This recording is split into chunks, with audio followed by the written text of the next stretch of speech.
Very funny. ऐसे jokes तुम कहाँ से ढूंढ के लाते हो? पर अब जोक नहीं, रिया एक सीरियस बात करना चाहता हूँ तुमसे। कैसी बात? क्या तुम्हारा सच में कोई पास्ट नहीं था? तुमने मुझसे कुछ छुपाया है? जो बातें मुझे तुम्हें बतानी चाहिए थी मैं पहले ही बता चुकी हूँ। सच में मेरा कोई पास्ट नहीं था। एनीवे, मैं तुम्हारे लिए एक गिफ्ट लेके आया। इसमें क्या है? ये ड्रेस पहन ले मेरी खातिर।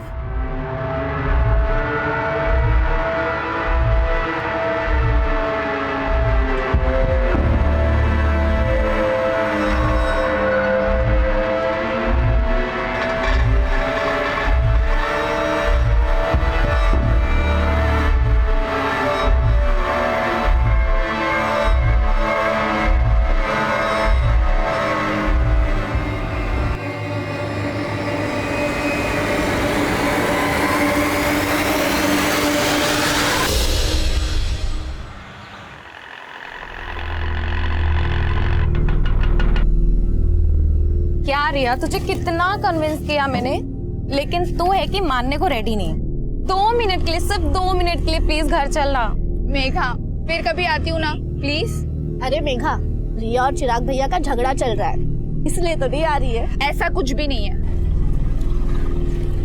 कितना खाती है तू? फिर भी मेरा फिगर मेंटेन है, खुद को देखो। चिप्स खाकर और भी नमकीन होती जा रही हो। वर्षा और मेघा रायवाची बहनें, अरे काम करते ना, हम लोग भी अपना नाम बदलकर बादल और मेघ रख लेते हैं। चारों मिलकर बिजलियां कड़काएंगे। भाई मजा आ जाएगा। हाय हाय,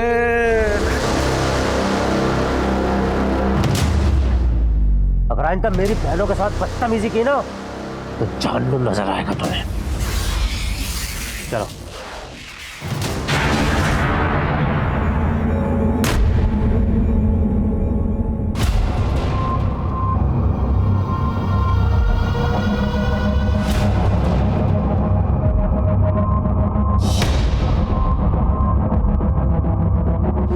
ये यहाँ क्यों आया? चिराग, तमीज से पेश आओ। चाचा है वो तुम्हारे। चिराग, बंद करो ये सब।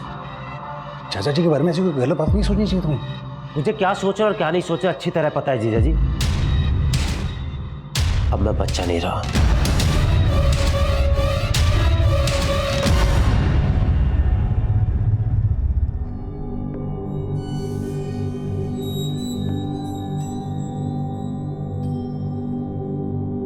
भाई साहब, मेरा मानना है प्रीत रीत से बड़ी होती है।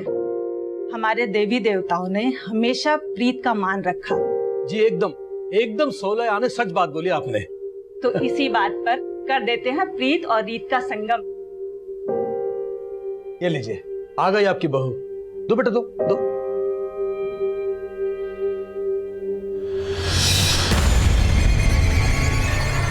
चाय इधर है। क्या? Thank you. माँ, मुझे ये शादी नहीं करनी है। जो लड़का शादी से पहले ही मुझे बाज की तरह से घूर घूर के देख रहा था, वो शादी के बाद पता नहीं क्या करेगा मेरे साथ। ना बाज अपनी बाजीगिरी से बाज आएगा और ना तेरे पापा अपने फैसले से बदलने वाले हैं, समझी? पर ये फैसला मेरी जिंदगी, मेरे सपने, सब कुछ तबाह कर देगा और ऐसा मैं होने नहीं दूंगी। क्या हो रहा है यहाँ पे? क्या उधम मचा रखा है? कुछ नहीं पापा, बस कब गिर गया था। कब गिर गया था? सिर्फ कब नहीं फूटा है? लगता तेरा दिमाग खराब हो गया है। Very funny. ऐसे जोक्स तुम कहाँ से ढूंढ के लाते हो? पर अब जोक नहीं, रिया एक सीरियस बात करना चाहता हूँ तुमसे। कैसी बात? क्या तुम्हारा सच में कोई पास्ट नहीं था? तुमने मुझसे कुछ छुपाया है? जो बातें मुझे तुम्हें बतानी चाहिए थी मैं पहले ही बता चुकी हूँ। सच में मेरा कोई पास्ट नहीं था। एनीवे, मैं तुम्हारे लिए एक गिफ्ट लेके आया। इसमें क्या है? ये ड्रेस पहन ले मेरी खातिर।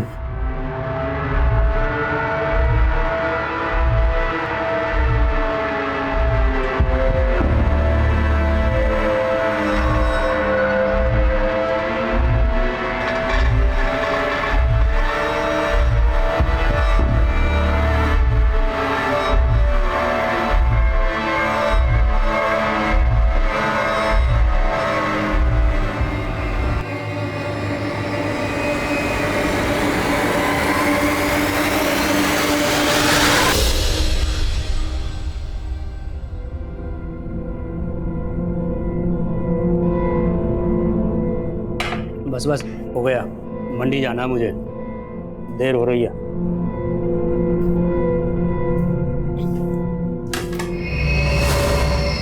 भाभी, आप यहाँ खुश नहीं हो ना?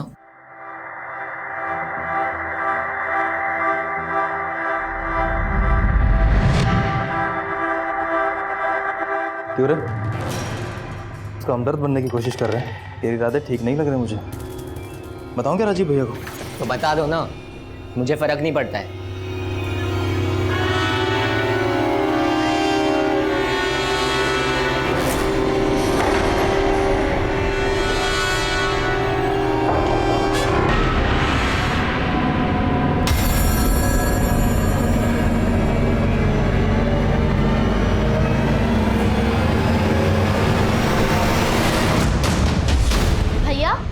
रिया भाभी का कॉल आया था, आप उनका कॉल नहीं पिक कर रहे हो? कोई झगड़ा वगड़ा हुआ है क्या उनसे? रुको, मैं रिया भाभी को कॉल कर रही हूँ, आप उनसे। कोई जरूरत नहीं, मैं बात कर लूंगा उससे।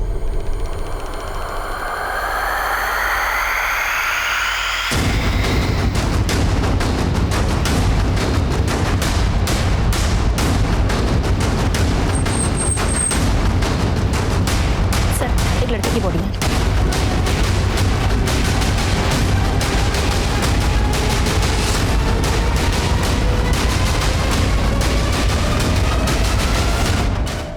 चिराग त्यागी। सर, इसके वॉलेट में कैश भी मिला है और इसका मोबाइल और घड़ी भी इसके पास ही था। गले में चेन भी है। मर्डर का मोटिव लूट तो नहीं था। देखो आसपास कुछ मिलता है क्या, और बॉडी पोस्टमार्टम के लिए भिजवाओ।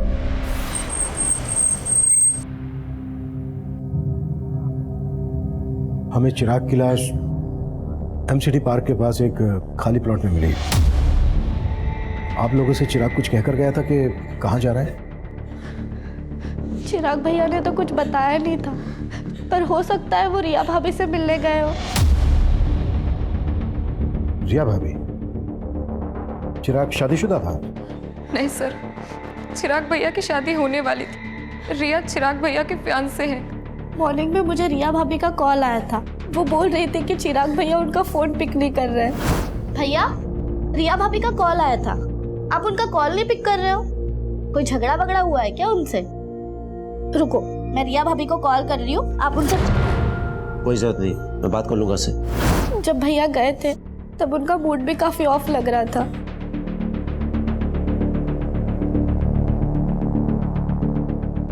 आप लोगों को किसी पर शक है जो चिराग का मर्डर कर दे? सर जरूर ये जतिन और उसके दोस्तों ने किया है। सर, कुछ दिन पहले मुझे और वर्षा को भी उनने बहुत परेशान किया था। इतना कुछ हो गया, आप लोगों ने पुलिस कंप्लेन क्यों नहीं की? चिराग भैया को लगा कि वो दोबारा ऐसी हरकत नहीं करेंगे।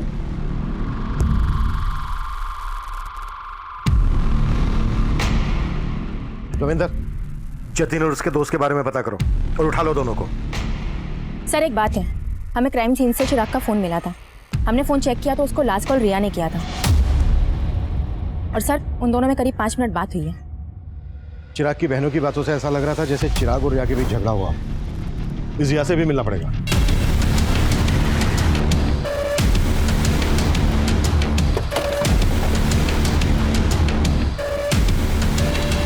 सर, चिराग मुझसे नाराज था, इसलिए वो मेरा फोन पिक नहीं कर रहा था।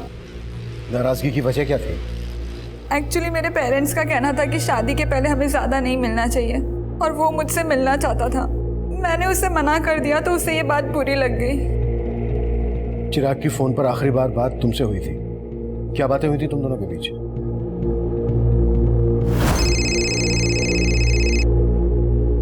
सो फाइनली तुमने मेरा फोन उठा लिया। मैंने उससे मिलने के लिए मना लिया था और उसने हाँ भी कर दी थी। तो तुम चिराग से मिली थी? नहीं सर, पर हम मिलने वाले थे। उसने मुझे एमसीडी गार्डन के पास मिलने के लिए बुलाया था। मैंने उसका बहुत वेट किया, लेकिन वो आया ही नहीं मिलने। हमें चिराग की लाश एमसीडी गार्डन के पास ही एक खाली प्लॉट में मिली थी। क्या तुम वाकई में उससे नहीं मिली थी या फिर कुछ छुपा रही हो हमसे? नहीं सर, चिराग सच में मुझसे नहीं मिला था। सर, मैंने कुछ नहीं किया सर। तूने नहीं किया तो जतिन ने किया होगा। जतिन कहाँ है? सर, जतिन 2 दिन पहले सर कुरुक्षेत्र गया था सर, और सर चिराग का मर्डर तो सर कल हुआ था।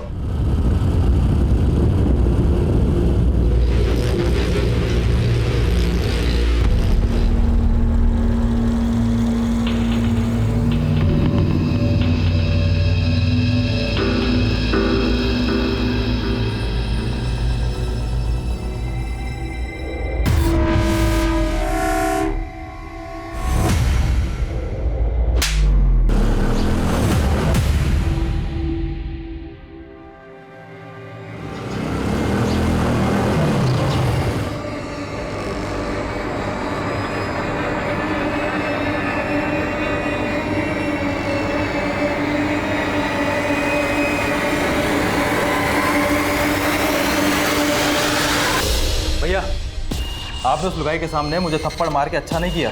मैं चप्पल बाहर खोल के घुसा था। मैं चप्पल गई बाहर में, हमने तय किया था ना, वो सिर्फ मेरी है। सर, जतिन का फोन चिराग के मर्डर से एक रात पहले से हरियाणा के कुरुक्षेत्र में ही एक्टिव था और अपने दोस्तों की गिरफ्तारी के बाद उसने अपना फोन कुरुक्षेत्र में ही बंद किया था। माना चिराग के मर्डर वाले दिन उसका फोन कुरुक्षेत्र में एक्टिव था, पर यह भी तो हो सकता है कि जतिन तब गाजियाबाद में हो और ये सब एलिबाई खड़ी करने की एक चाल हो। जतिन के लिए लुकआउट नोटिस जारी करो, वो गाजियाबाद में छुपा हो सकता है या फिर कहीं और भी सब। और जतिन के साथ साथ रिया के बारे में भी पता करो। जब चिराग का मर्डर हुआ तब रिया उसी एरिया में थी। हो सकता है उसने हमसे झूठ बोला हो कि वो चिराग से नहीं मिली थी।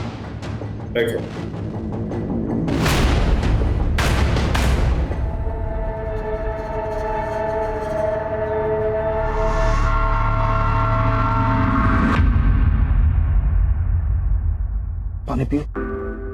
लो, पानी पियो।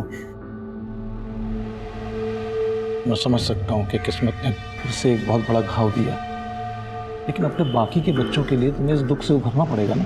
ऐसा काम थोड़ी चलेगा। चिराग के जाने के बाद चाचा जी को तो लाइसेंस मिल गया आने का। मुझे कुछ ठीक नहीं लग रहा है।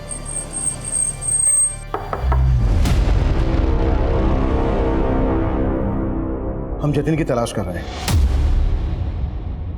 लेकिन हमें रिया के बारे में भी कुछ बातें जाननी है। चिराग रिया को कब से जानता था और क्या उन दोनों की लव मैरिज होने वाली थी? नहीं सर, उसका रिश्ता तो हमने ही करवाया था। दरअसल रिया मेघा और वर्षा के साथ एक ही स्कूल में थी।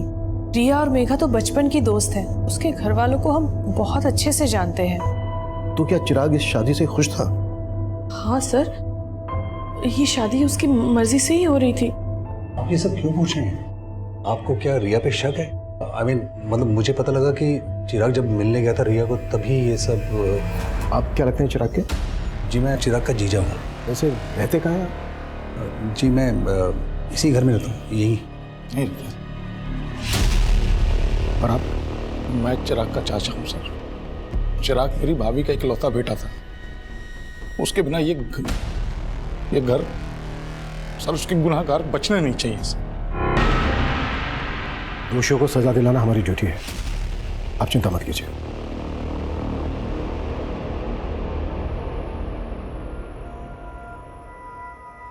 चिराग के चाचा और जीजा कुछ ज्यादा ही कंसर्न लग रहे थे। चिराग के फादर थे नहीं, जीजा घर जमाई। चेक करो कोई पर्सनल या प्रॉपर्टी को लेकर इश्यू तो नहीं था इन लोगों के बीच।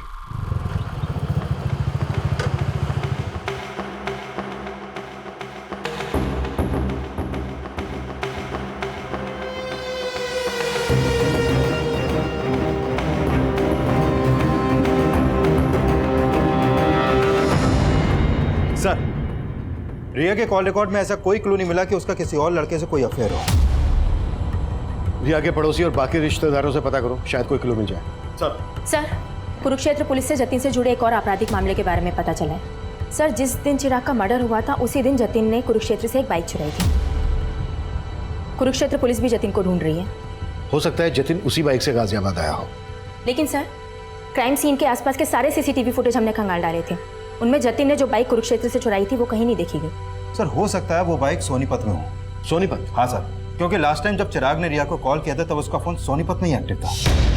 ये भी तो हो सकता है कि चिराग का मर्डर सोनीपत में किया गया हो और पर्पसली उसकी बॉडी को एमसीडी गार्डन के पास लाकर डंप कर दिया गया हो।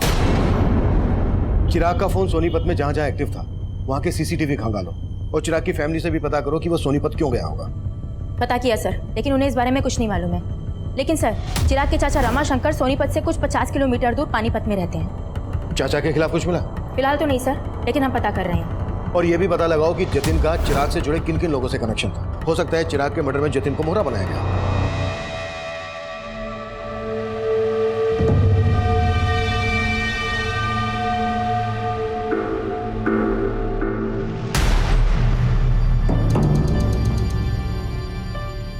वर्षा, मेघा, ये चाचा जी तो यहीं बस गए हैं। उनका छोड़ो दीदी, आप और जीजा जी कब जा रहे हो? तुझे हमसे क्या प्रॉब्लम है? हाँ, एक मिनट वर्षा, मुझे ना घर जमाई बन के रहने का कोई शौक नहीं है। तुम दोनों को पता है कि मैंने एक फ्लैट बुक किया है। अगर उसका बिल्डर पैसे लेके भागा नहीं होता ना तो मैं तो यहाँ। पिछले 2 साल से जीजा जी आप यही बोल रहे हैं। और दीदी, आपको तो पता है ना अपना फाइनेंशियल कंडीशन कैसा है, इसलिए प्लीज़ आप दोनों अपने रहने का इंतज़ाम कहीं और ही कीजिए ताकि हम ऊपर वाला फ्लोर रेंट पे दे सकें। ये घर ना मेरा भी है, तुम मुझे से जाने के लिए नहीं बोल सकती, समझी? बस फिर से तुम लोग उसी बातों पे लड़ने लगे। और मेघा, किसकी नीयत कैसी है ये मैं अच्छे से जानती हूँ, और इन सब बातों के लिए मैं हूँ। लेकिन चिराग भैया ने तो आप पे कभी भरोसा ही नहीं किया, और वजह आप अच्छी तरीके से जानती है। हम चिराग के घर वालों के बारे में पता कर रहे थे और दूसरी तरफ हम जतिन को भी ढूंढ रहे थे, लेकिन हमें जतिन नहीं मिल रहा था जिस पर चिराग की फैमिली शक जता रही थी। सर, हमने उस दिन के सोनीपत के एरिया के सीसीटीवी खंगाले थे जब चिराग का फोन वहां पर एक्टिव था, लेकिन उसमें से किसी भी फुटेज में चिराग कैप्चर नहीं हुआ। लेकिन सर, उससे एक दिन पहले की एक सीसीटीवी फुटेज में चिराग कैप्चर हुआ था जिसमें वो एक औरत का पीछा कर रहा था। ये देखिए सर। कौन है ये औरत और चिराग क्यों और किस मकसद से इसका पीछा कर रहा होगा? प्रिया, औरत घूंघट में है, फिर भी चिराग के घर वालों को ये फुटेज दिखाओ, हो सकता है वहां से कोई हिंट मिल जाए। Right sir.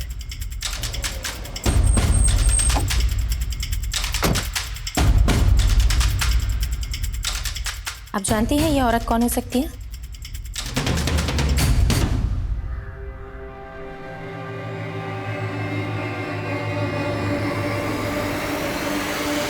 नीच, जब मैं अंदर होता हूँ तब भी तू इसी तरह झांकता है?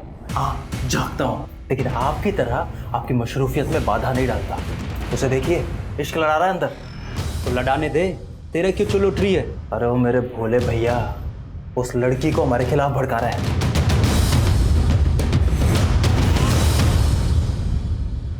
सर, चिराग की फैमिली इस औरत को आइडेंटिफाई नहीं कर पाई। वो लोग खुद कंफ्यूज है कि आखिर चिराग किसी औरत के पीछे क्यों जाएगा। सोनीपत के इस एरिया में पूछताछ जारी रखो, हो सकता है कि इसने कुछ विटनेस किया।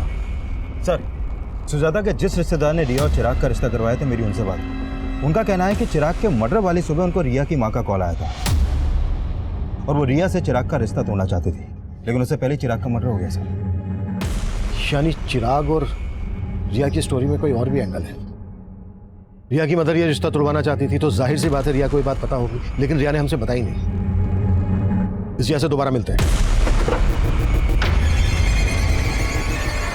अरे बाबली, अरे रो क्यों रही है? अरे आज रोने का दिन ना है, आज तो हंसने का मौका है। अरे अपना मुकुल है ना, उसका हैप्पी बर्थडे है और उसे आज मैं अपना दिन तोहफे में दूंगा।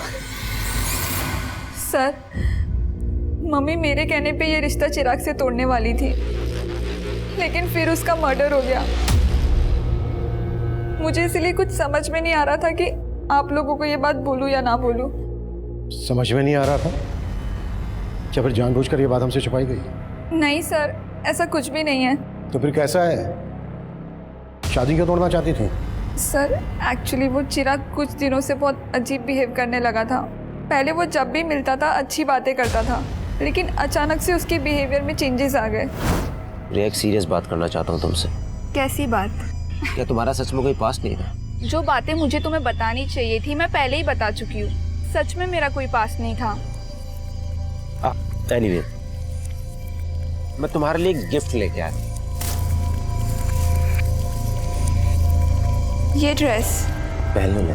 सर, मुझे नहीं पता उसके मन में क्या चल रहा था, लेकिन उस दिन के बाद से वो बहुत अजीब अजीब सवाल करने लगा।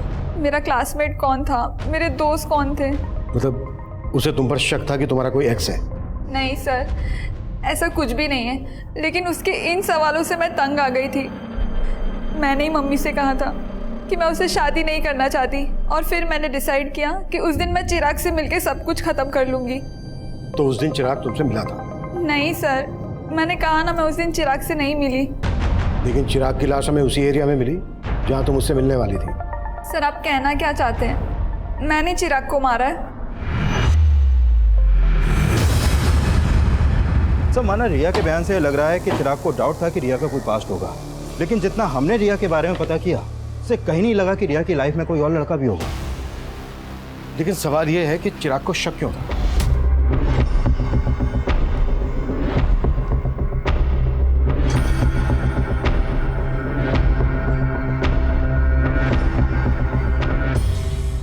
सोनीपत में चिराग को इस औरत के पीछे जाते हुए देखा गया था। हो सकता है इसी औरत ने चिराग के दिमाग में जहर भरा हो। सर, इसका मतलब ये औरत रिया की जानने वाली हो सकती है। करेक्ट। और हो सकता है चिराग को इस औरत की असलियत पता चल गई हो और इस औरत ने इस औरत की फोटो रिया और उसकी मदर को दिखाओ और सोनीपत में पूछताछ तेज कर दो। हमारे लिए जानना बेहद जरूरी है कि आखिर ये औरत है कौन। सर, क्या आप इसको जानते हैं?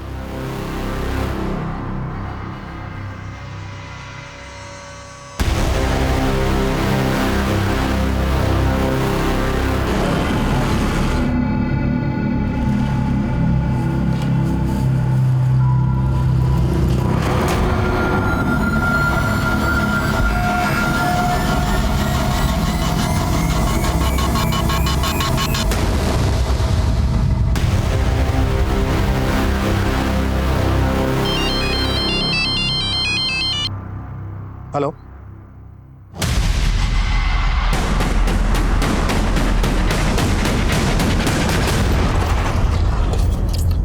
सर, जिस घूंघट वाली औरत को हम ढूंढ रहे थे उस औरत को इस दुकान पे देखा गया। सर वो औरत उस दिन यहाँ खरीदारी करने आई थी। सुनिए, अब जी नहीं पहचाना? अरे चिराग। उसके बाद वो लड़का भी यहाँ से उस औरत के पीछे चला गया था।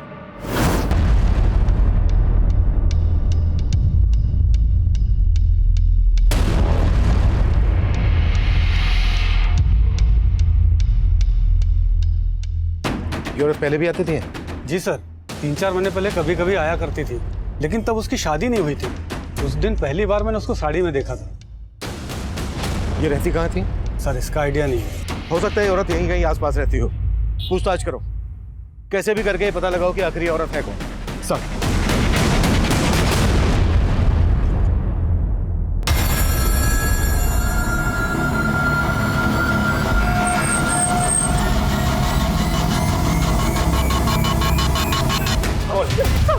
चिराग को क्यों मारा? नहीं सर, मैंने बिल्कुल नहीं मारा। नहीं सर, मैंने नहीं बोला। लेकिन हमारी लगातार कोशिशों के बावजूद जतिन इस बात से इनकार करता रहा कि उसका चिराग के मर्डर से कोई लेना देना था। वहीं उस घूंघट वाली औरत की तलाश हमें एक ऐसे मकाम पर ले आई जहां हमारे सामने आया कि चिराग अपने सोशल मीडिया अकाउंट से उसके टच में था। वहीं उस लड़की का सोशल मीडिया प्रोफाइल उसका एक नया रूप लेकर हमारे सामने आया। साइबर सेल ने चिराग के फ्रेंड्सबुक अकाउंट को क्रैक किया है। सर, इसके अकाउंट में इस लड़की का प्रोफाइल रितु सिंह के नाम से है और चिराग के मर्डर से पहले तक इन दोनों के बीच में काफी चैटिंग हो रही थी। तुम रिया से शादी करके बहुत बड़ी गलती कर रहे हो। रिया का कई लड़कों के साथ अफेयर था और मेरे एक फ्रेंड को भी उसने धोखा दिया। तुम्हें विश्वास नहीं हो रहा है ना मेरी बात पर? मेरे फ्रेंड ने मुझे बताया कि रिया की बैग पर पिल है जो वही जान सकता है जिसका उसके साथ फिजिकल रिलेशन था। सर, यानी ये रितु रिया को भी जानती है और उसके बॉयफ्रेंड को भी।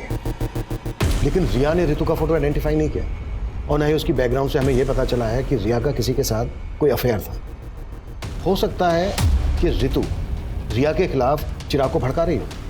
चिराग ने अपने मर्डर से एक दिन पहले मैसेज किया था कि मैंने तुम्हें सोनीपत में देखा था लेकिन तुमने मुझे देखकर अनदेखा किया। और उसके जवाब में ये लिखती है, उस समय मुझे कुछ सूझा नहीं था, मैं तुमसे दोबारा मिलने के लिए तैयार हूँ। उसके बाद कोई चैटिंग नहीं हुई। सर, इसका मतलब चिराग इस लड़की से मिला होगा और जरूर चिराग के मर्डर में इसी लड़की का हाथ होगा सर। लेकिन इनकी चैटिंग से ऐसा लग नहीं रहा है कि सिर्फ ऑनलाइन फ्रेंड थे, शायद इससे कुछ ज़्यादा था। May be affair. लेकिन सर, चिराग के कॉल रिकॉर्ड में तो ऐसे किसी भी रितु नाम की लड़की का कोई नंबर नहीं मिला है।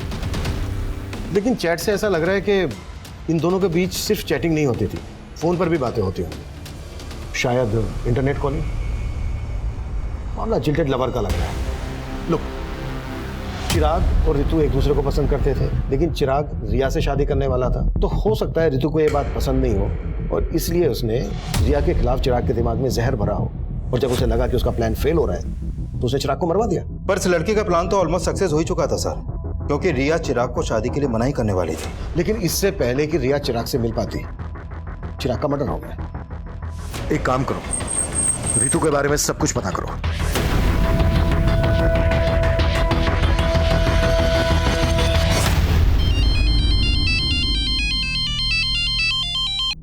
हाँ रविंदर, सर उस लड़की के पेरेंट्स के घर का पता चला। उस लड़की का असली नाम छाया है। छाया? लेकिन उसका प्रोफाइल तो रितु के नाम से था। है कहाँ ये लड़की? उसके पेरेंट्स ने उससे ज्यादा बात तो नहीं की सर, लेकिन हाँ पड़ोसियों से पता चला है कि छाया की शादी 3 महीने पहले ही हो गई थी और उसका ससुराल कुरुक्षेत्र में कहीं पर है। लेकिन उसके पेरेंट्स तुमसे बात क्यों नहीं कर रहे हैं? एक काम करो, उसके पेरेंट्स के कॉल रिकॉर्ड्स स्टडी करो। उसमें तुम्हें छाया उस रितु का भी नंबर मिलेगा और कुरुक्षेत्र के उसके ससुराल वालों का भी।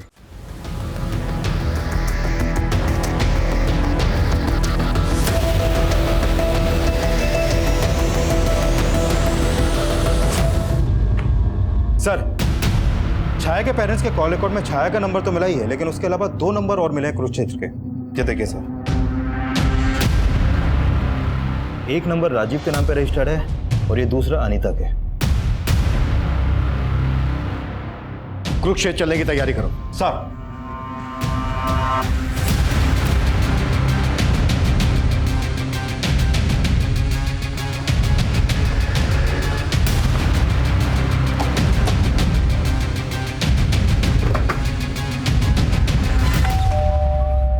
जी, हम छाया से मिलने आए हैं। हमें पता चला है कि उसकी यहीं पर शादी हुई है। जी वो मेरी बीवी है, लेकिन आप उससे क्यों मिलना चाहते हो? हमें केस के सिलसिले में उससे बात करनी है।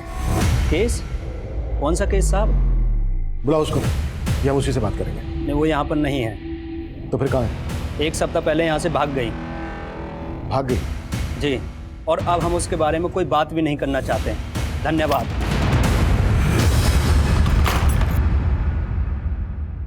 सर छाया का फोन स्विच ऑफ है। तो छाया का पति बोल रहा है कि 1 हफ्ता पहले ही छाया यहाँ से भाग गई थी। सर मुझे लग रहा है ये जरूर उसे बचा रहा है। हो सकता है। छाया के फादर राम सिंह को पता चल गया था कि हम छाया को ढूंढ रहे हैं। एक काम करो, छाया के फादर राम सिंह पे नजर रखो और ससुराल वालों पर भी। इनके बारे में सब कुछ पता करो। सर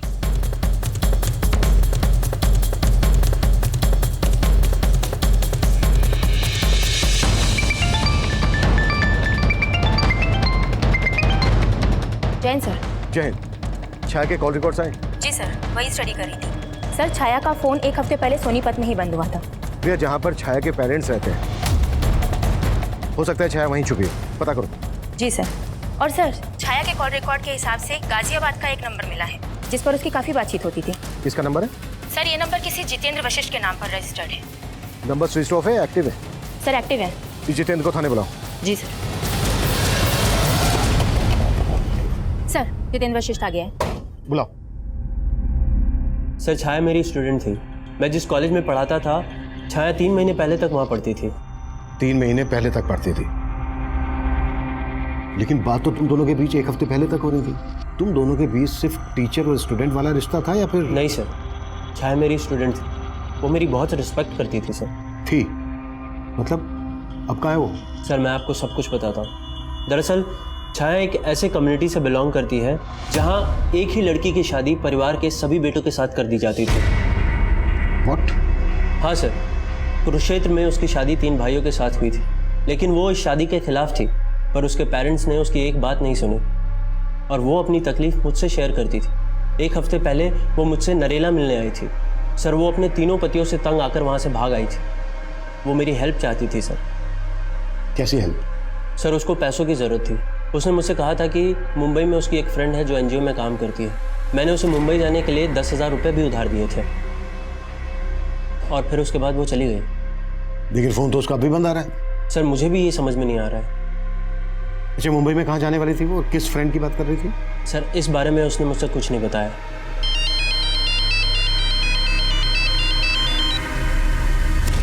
हाँ रविंदर। सर सोनीपत पुलिस से एक चौंकाने वाली इंफॉर्मेशन मिली है। कुछ दिन पहले उन्हें सोनीपत में छाया की लाश मिली थी। सर सोनीपत पुलिस ने छाया का पोस्टमार्टम करवाया तो सामने आया कि छाया का मर्डर भी चिराग की तरह उसका गला दबा के किया गया था और उसकी मौत 1 हफ्ते पहले तभी हो गई थी जब उसका फोन बंद हुआ। लेकिन जितेंद्र की ये बात सही निकली कि छाया की शादी 3 भाइयों से हुई थी। Right sir. और उस गांव में ऐसी कई औरतें हैं जिनके 1 से ज्यादा पति हैं और सभी वहां के जमींदार हैं। सर उस गांव की रीति के हिसाब से एक ही परिवार के सभी बेटों की शादी एक औरत से इसलिए करवाई जाती है ताकि जमीन का बंटवारा ना हो, लेकिन औलाद पैदा करने का हक सिर्फ बड़े भाई को होता है। बाकी के भाई उस औरत को सिर्फ एक वर्कर की तरह इस्तेमाल करते हैं। सर छाया इस शादी के खिलाफ थी हो सकता है चिराग और छाया का शादी के पहले से अफेयर हो। इस बात में सच्चाई नहीं लग रही, क्योंकि चिराग रिया से शादी करने वाला था और छाया चिराग से ऋतु बनकर चैटिंग करती थी। हाँ, एक बार को ये हो सकता है कि छाया के तीनों पतियों को ऐसा लगा हो कि छाया और चिराग का अफेयर चल रहा है, इसलिए उन्होंने पहले चिराग को और उसके बाद छाया को मार डाला। बहुत हो गया तेरा 1/3 और हम तेरी हड्डियों के पट्टे इकट्ठे करेंगे। बोल, क्यों मारा चिराग को, क्यों मारा छाया को? हम तो चिराग को जानते भी नहीं थे और छाया तो घर से भाग गई थी साहब। हम सच बोल रहे हैं साहब, हमने कुछ नहीं किया। झूठ ना बोलो साहब, इन दोनों ने ही मारा है छाया को। झूठ क्यों बोल रहा है तू? पीछे रह के बात कर। बोल। झूठ बोल रहे हैं साहब, ये इन दोनों ने ही मारा है। मुकुल को दूसरे कमरे में लेकर आओ। साहब चिराग कौन है ये तो मैं भी नहीं जानता, कि मेरे दोनों भाइयों ने सर जीना हराम कर दिया था उसका। और शादी तो तूने भी की थी उससे। सर जैसी जबरदस्ती उसके साथ हुई थी वैसी ही मेरे साथ हुई थी। छोड़ो मुझे। अरे तू चल अंदर, छोड़ो मुझे। बना हैप्पी बर्थडे, और वो भी हमारे सामने, और साबित करके बता कि तू उसका कसम है कि इसका यार। चल कपड़े उतार, चल। क्या बोल रहे हो ये भैया? कपड़े उतार चल। अरे तू भी उतार। तकलीफ समझता था, इसीलिए मैंने ही उसे भागने में मदद की थी।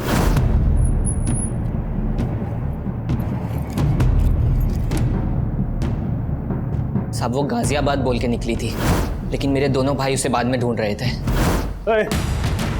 सच सच बता दे, कहाँ भेजा तूने उसे? नहीं भैया, मैंने उसे नहीं भगाया है, मम्मी कसम मैंने उसे नहीं भगाया है। सर मुझे पक्का यकीन है उन्होंने उसे ढूंढ के मार दिया होगा।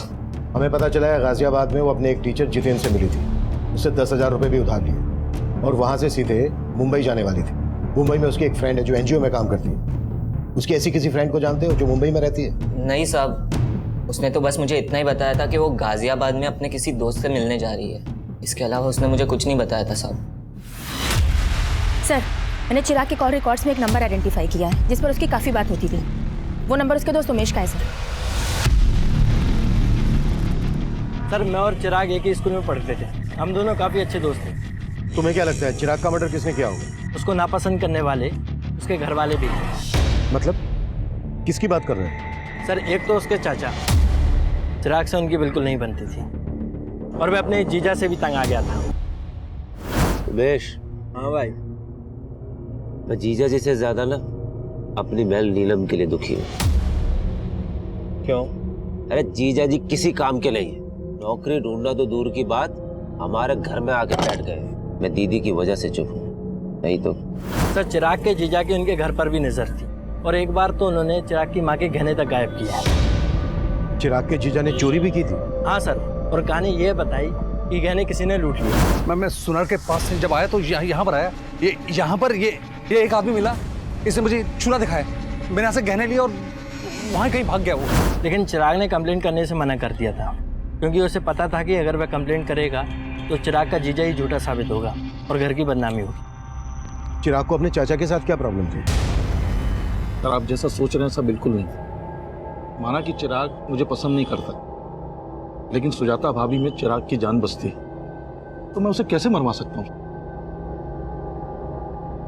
चिराग में सुजाता की जान बसती थी और तेरी जान सुजाता में बसती है, इसलिए सुजाता की जिंदगी में जगह बनाने के लिए तूने चिराग को मरवा दिया। क्या सर, जब चिराग का मर्डर हुआ मैं तो शहर में था ही नहीं सर, मैं तो शहर के बाहर था सर।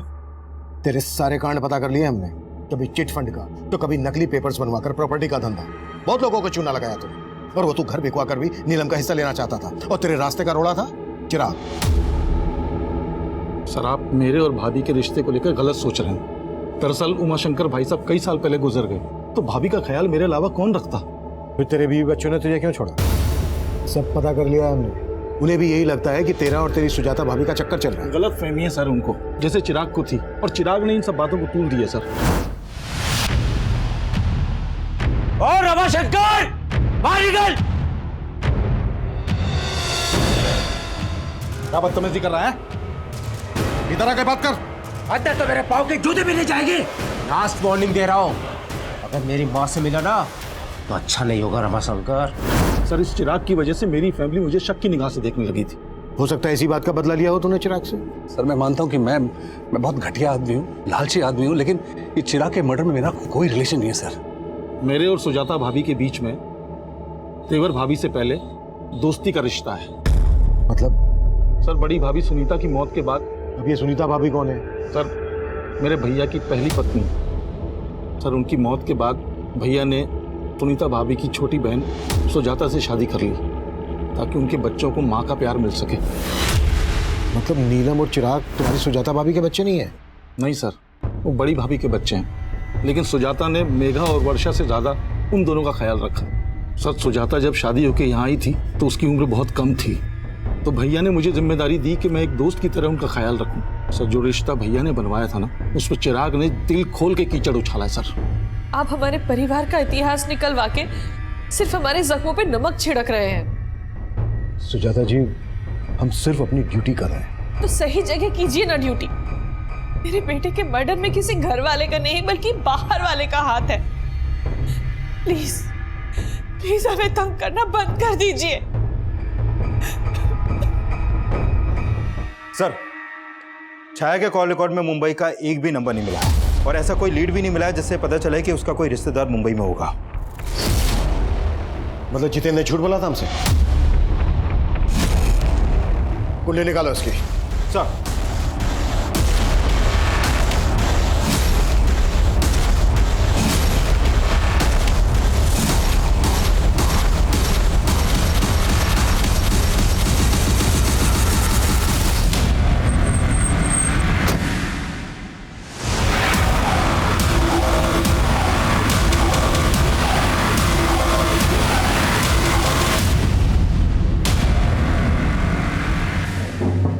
छाया का टीचर, मेघा का लवर। अब ये बोल, छाया को ऋतु बनाने का क्या चक्कर है? पहले चिराग का मर्डर, उसके बाद छाया का मर्डर। ये कहानी क्यों और कैसे रची?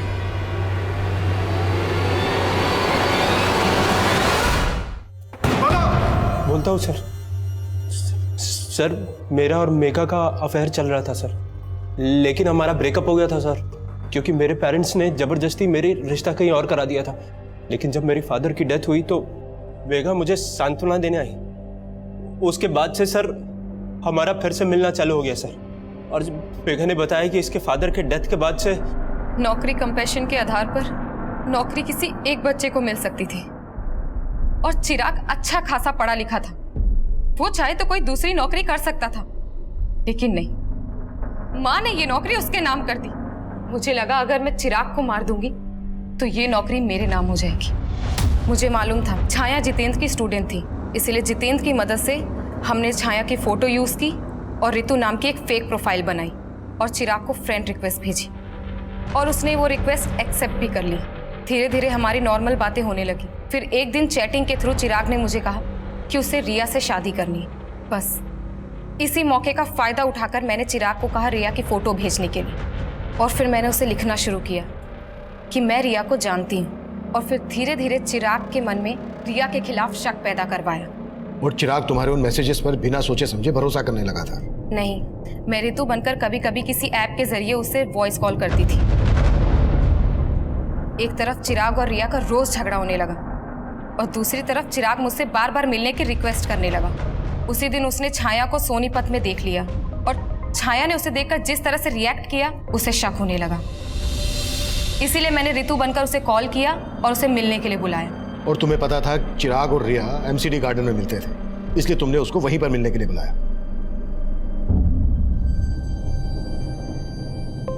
भैया, मेघा तू? रिया ने मुझे आपके पास भेजा है, चलिए मैं आपको उसके पास ले चलती हूँ।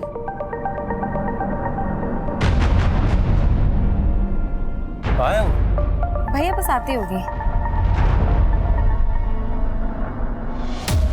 मुझे पता था आप लोग किसी ना किसी तरह छाया तक पहुंच जाएंगे, और इसलिए छाया को मैंने कहा कि तुम अपने पति को छोड़कर भाग जाओ, और उससे मैंने कहा कि मैं एक एनजीओ के बारे में जानता हूँ। और वो जब मिलने आई तो हमने।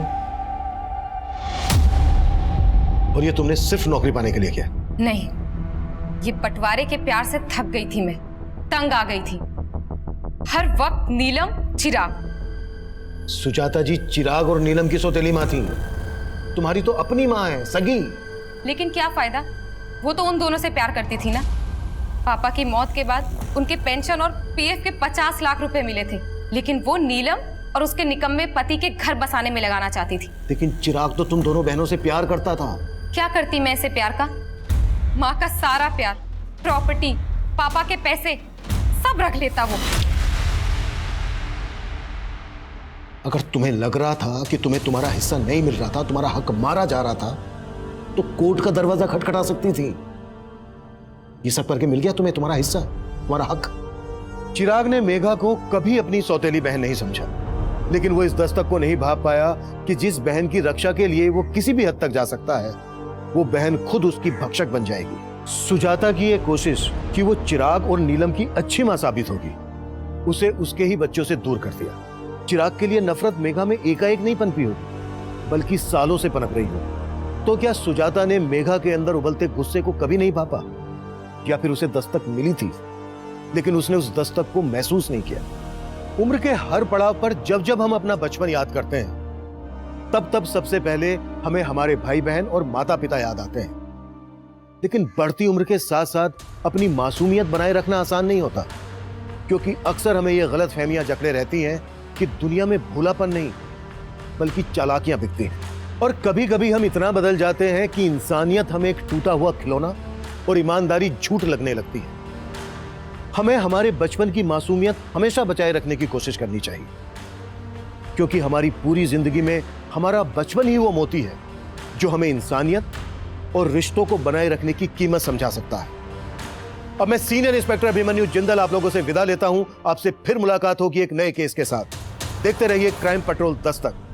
मकसद बताना नहीं, बचाना है।